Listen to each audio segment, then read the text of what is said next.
युवाओं के दोस्तों, आप सभी को सुब्रत पाल का नमस्कार। एक एसेट ऑनर होने के नाते मैं जो युवाओं की कार्रवाई विभिन्न न्यायालयों में जो चल रही है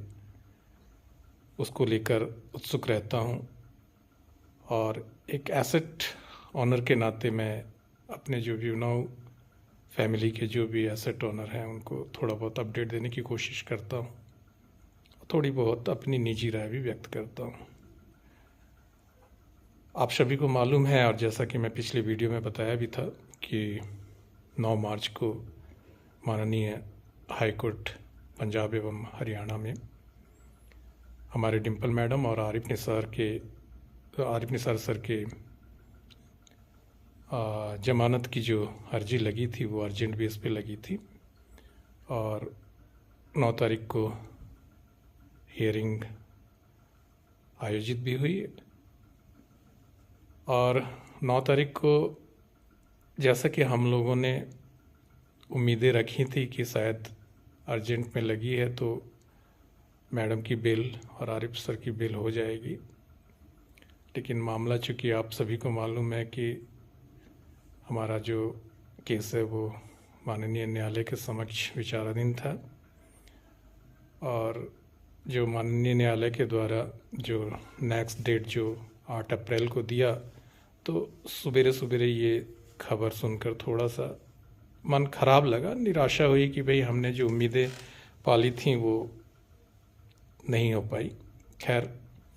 इससे कोई फ़र्क नहीं पड़ता है। बाद में जब हमने माननीय न्यायालय के जो उस समय की कार्रवाई जो हमारी केस की कार्रवाई चल रही थी उसको हमने वीडियो के माध्यम से देखा तो बड़ी पॉजिटिविटी आई मेरे अंदर, खासकर मेरे अंदर तो बहुत पॉजिटिविटी आई, क्योंकि उसमें जैसे ही हमारा केस स्टार्ट हुआ था माननीय हमारे जो जज साहब हैं उन्होंने हमारे एडवोकेट से स्टार्टिंग में ही यही कहा कि चौधरी सर क्या ये हेयरिंग 2 हफ्ता के बाद की जा सकती है, क्योंकि अभी 25 दिन बहुत रस था और आज 25वां दिन है तो इसको हम 2 हफ्ता के बाद कर लें। तो उसमें हमारे जो एडवोकेट महोदय हैं उनके द्वारा न्यायालय के जो भी आदेश हैं उनके ऊपर या न्यायालय के ऊपर छोड़ दिया। बाद में जस्ट इसके हमारे जज साहब के द्वारा में बहस नहीं करवाई गई बल्कि एक डिस्कशन किया गया इस जमानत प्रकरण में और ये डिस्कशन उन्होंने खासकर हमने देखा कि वो ईडी के एडवोकेट्स के साथ की गई और उस डिस्कशन में वो थोड़ा सा इस केस के बारे में जानना चाहते थे और ये जो डिस्कशन हो रहा था तो उसमें जो मैं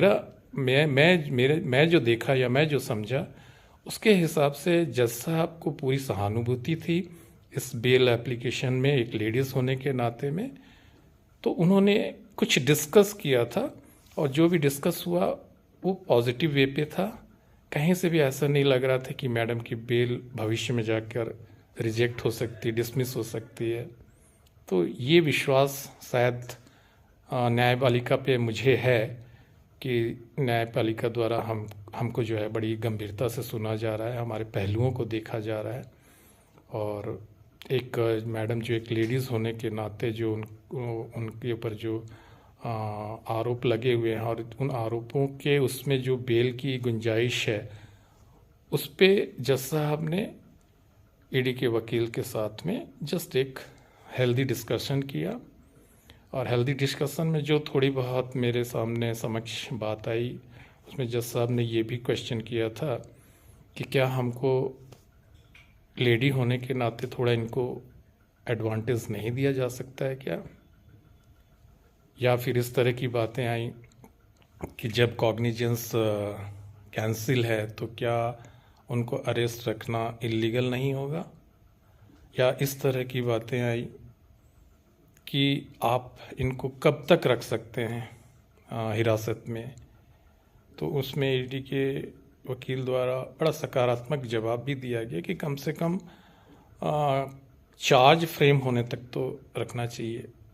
तो कुल मिला के हम ये देखते हैं कि ये जो बेल है बहुत जटिल नहीं है, बहुत पॉजिटिव वे पे जा रहा है और हमको आगे आने वाले समय में इसका रिजल्ट भी मिलेगा। तो किसी भी हमारे फैमिली के सदस्य को चिंता करने की ज़रूरत नहीं है। हमको अपनी न्यायपालिका पर भरोसा रखना चाहिए। हमारे साथ अन्याय नहीं होगा, न्याय होगा, क्योंकि जैसा हम जानते हैं कि हमारी कंपनी सत्य के रास्ते पे है और हम लोगों ने यहाँ पर अपने जीवन की गाढ़ी कमाई एक व्यवसाय के रूप में यहाँ लगाया हुआ है, एक नंबर में लगाया हुआ है। तो हम लोगों को घबराने की ज़रूरत नहीं है। आने वाले समय में जैसे जैसे कोर्ट्स की डेट्स में डेवलपमेंट होंगे, उस हिसाब से हम लोगों को और पिक्चर क्लियर होते जाएगा। अब जैसे मान लीजिए अभी 12 मार्च को पीएमएलए कोर्ट में हमारे सुखी सर की बिल की अर्जी लगी हुई है, तो